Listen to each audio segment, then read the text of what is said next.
হামাসের সঙ্গে যুদ্ধবিরতি চুক্তিকে স্বাগত জানিয়ে উল্লাসে মেতেছে ইসরায়েলি জিম্মিদের স্বজনরাও। তেল আবিবের সড়কে উদযাপনে যোগ দেয় হাজারো ইসরায়েলি। বিভিন্ন স্লোগানের সাথে নেচে গিয়ে দিনটি উপভোগ করে শিশুরাও। তবে যুদ্ধবিরতির প্রস্তাবের বিপক্ষেও মিছিল করেছে একদল তরুণ। দীর্ঘ 15 মাসের প্রতীক্ষার অবসান ঘটিয়ে অবশেষে গাজায় যুদ্ধবিরতির চুক্তি সই করতে রাজি হয়েছে ইসরায়েল ও হামাস। বুধবার এই সুসংবাদ প্রকাশের সাথে সাথে তেল আবিবের রাস্তায় আনন্দ মিছিলে যোগ দেয় হাজারো ইসরায়েলি।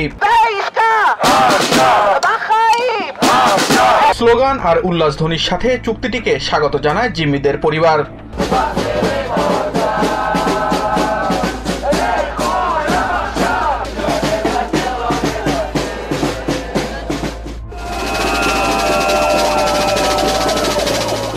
আমেরিকায় বসেও এই খবরে উচ্ছ্বাস প্রকাশ করেছে অনেক Israeli.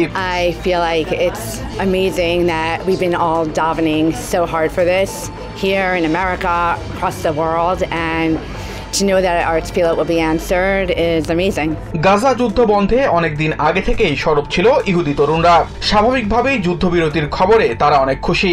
I think that that's amazing. We've been waiting so long for our hostages to finally come home, praying, hoping, and now it's finally happening, and we're so excited, and we can't wait to welcome you all home.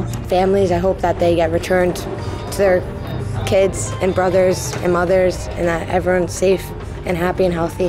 যদিও জিম্মিদের বাড়ি না ফেরা পর্যন্ত আশ্বস্ত হতে পারছে না স্বজনরা।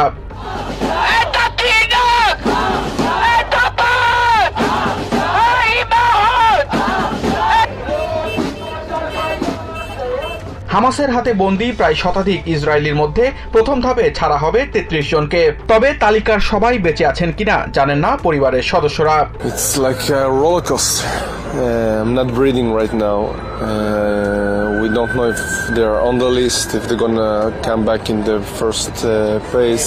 এদিকে শহরের এক প্রান্তে যখন যুদ্ধবিরতির পক্ষে আনন্দ শোভাযাত্রা চলছিল, যুদ্ধবিরতির বিপক্ষেও রাস্তায় নামে অনেক ইসরায়েলি তরুণ।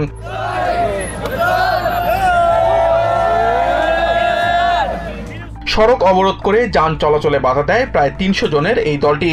পরে পুলিশ এসে তাদের ছত্রভঙ্গ করে দেয়।